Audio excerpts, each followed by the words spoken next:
Greetings. This is Chris Hislop from the Montana World Affairs Council. Welcome to another episode of What, So What, Now What, our international affairs webcast that takes you beyond the headlines, beyond the basic facts into the dynamics of international affairs today. And today we are going to be talking about the outcomes of the summit between Presidents Xi and President Putin. Now, I'd like to quickly thank our very generous sponsors at the Dennis and Phyllis Washington Foundation, Allegiance Stockman Bank, and Clearwater Credit Union, who help us bring this and so many more programs to you. And it's a real honor to welcome today's guest. Ambassador Max Baucus is a former United States Senator and ambassador to China, active today in business, public policy, and international affairs. In his years as an elected official and diplomat, he was engaged in the most consequential issues of the past half century and continues to provide counsel as co-founder of the Baucus Group. He's a native of Montana, the state where he was raised in a ranching family, appeared on the ballot 9 times and never lost an election, and a good friend to the Montana World Affairs Council. Ambassador, welcome. Thank you for coming. You bet. Thank you, Chris. Ambassador, Presidents Xi and Putin have just finished a 3-day summit. I wonder if you could tell us from your perspective, what happened? I think they strengthened the relationship. They both need each other. And I think it was a time when both were able to reinforce what they're doing to help each other. On the one hand, obviously, President Xi needs Chinese support in Ukraine, although China says it's a broker trying to negotiate a peace in Ukraine by asking for a ceasefire. Nobody really believes that, but it's really an opportunity for China to say, hey, we're here, President Putin, to help you out. On the other hand, it's also an opportunity for China to get help from Russia. China very much needs Russian oil, crude oil, gas, and coal.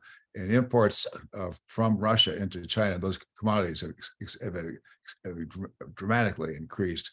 So it's a time for them to be together. Although there's another real important lesson here, I think even more important, more fundamental, and that's that President Xi is really beginning to show the world that he is to be reckoned with, that China is to be reckoned with as a second major world power, not just the United States, but China. He was in Saudi Arabia recently. His foreign minister brokered a deal between Iran and Saudi Arabia. That's just another example of President Xi stepping out on the world stage, essentially challenging the U.S., not militarily, but basically challenging the U.S. and saying, hey, you're not the only major power in the world. We are there too.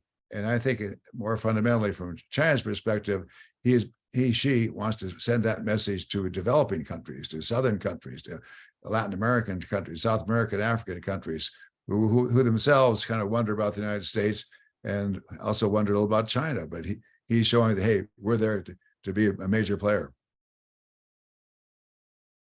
Ambassador, you served as the United States ambassador to China, so you've got some unique insight into the way things work and how the president may be thinking on this.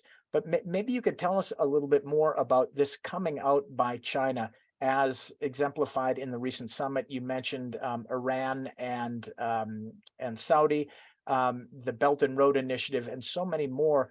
Could you give us some insight on why does this matter to us here in Montana and to us in the United States? I think it's clear, Chris, that China does feel that it was humiliated in the last couple of centuries by foreign powers, and now they're stepping out on the world stage. To some degree, they think they're now regaining their rightful place as being a major player, if not the dominant player. The real significance for us in Montana is that we are, and as Montana is part of America, we have to figure out a new way to deal with China. We can't just treat China as a little kid brother. We can't unilaterally impose our, say, human rights values on China. Whenever we sanction China, they just like water rolling off the back of a duck. They don't care.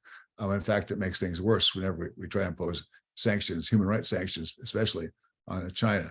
So it really means that we, as a country, have to figure out a new way to deal with China, but it also means we can still trade with China.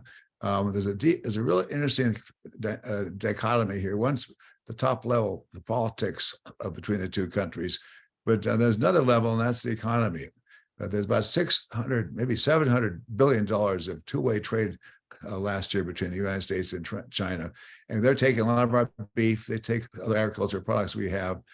So there's, and for Montana businessmen, as well as other businessmen in that country, there is a real opportunity in China. And that's partly because now that COVID is over in China, China is starting to open up. That means not just to tourists, American tourists, but also American business in China. China's a huge country. We tend to forget the population of China is 4 times that of the US. Scale there is just overwhelming. And that's why the market there is so important. That's why so many businesses will do what they can to try to take advantage of that market. So looking ahead, Ambassador, you mentioned America seeking a new way to engage and stay engaged with China. What are some aspects of that new engagement that you would propose? Well, it has not been worked out. In fact, I think I'm a little bit ahead of the curve. I don't think a new way has yet been fully realized by policymakers in Washington, D.C. And I'm being a bit presumptuous in saying that. But I honestly think there's a little bit too much groupthink in D.C. They're all talking to each other, just like a little groupthink in Helena. There's a lot of groupthink in Washington, D.C. And I believe strongly that pretty soon we're going to have to realize the United States and China, we've got to work with each other better. China's not going away. China's always going to be there. We're not going away. We're always going to be there. Sure, we're different. Sure, we have a democracy and we have Bill of Rights and an independent judiciary. Sure, China's authoritarian. They're different. They don't have a Bill of Rights that I think is important at all. But they're still there. We're there. They're large. We just have to figure out some way to work together, and that has not been worked out yet. Ambassador, thank you very much for joining us today, and sincere thanks once again to our good friends at the Dennis and Phyllis Washington Foundation, Allegiance Stockman Bank, and Clearwater Credit Union. Ambassador, we wish you very well. Looking forward to seeing you soon in Bozeman. Until then, be well. Bye-bye. Thank you. Thanks, Chris.